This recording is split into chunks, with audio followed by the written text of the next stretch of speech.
Today we will be talking to you about the game theory and how it is applied in economics. In this short video, we will be going through the fundamentals of game theory. We will start with an introduction to the topic as a whole, and then we will introduce and explain to you the prisoner's dilemma, skimming through briefly the Nash equilibrium in the process, before proceeding to how the game theory can be applied in economics. Game theory is formally defined as the analysis of a situation involving conflicting interests in terms of gains and losses among opposing players, and attempts to look at the relationships between participants in a particular model and predict their optimal decisions. The word game in game theory refers to social scenarios involving two or more people, sometimes referred to as players, and a number of choices which are similar to each player. In game theory, the choices made by the player interact with one another to produce an outcome that can vary depending on the choice made by the other player. These games are treated as simulations of real-world scenarios involving multi-person interactions. Game theory is a study of these games to determine how we can reach the best possible outcome in our interaction between people, organizations, or even nations. One classic example in game theory is the prisoner's dilemma. This game highlights why two parties may not be willing to cooperate even though it seems to be in their best interests to do so.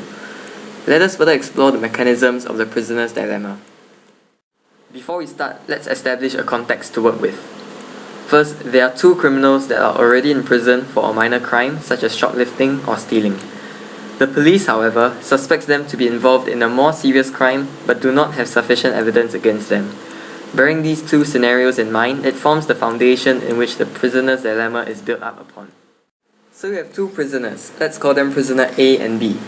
In order for police to have sufficient evidence against them, they would need one prisoner to testify against the other. So the police would separately offer them a deal. Both of the prisoners can choose either to confess or to deny to committing the major crime. Now they are already convicted of committing a minor crime, so they are already sentenced to 2 years of jail each. Now they will offer a deal to prisoner A.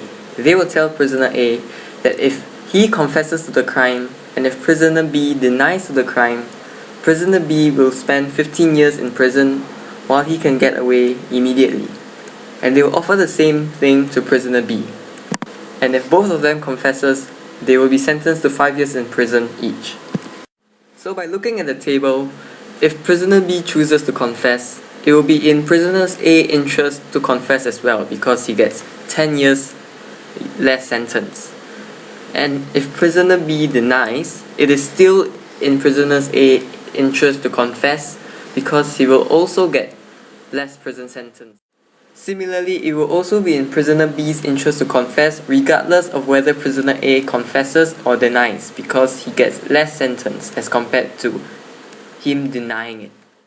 The Nash equilibrium is a position where both sides end up after selecting their preferred option and neither side can independently change its strategy without ending up worse off. In the case of the prisoner's dilemma, the Nash equilibrium is the situation where both sides choose to confess.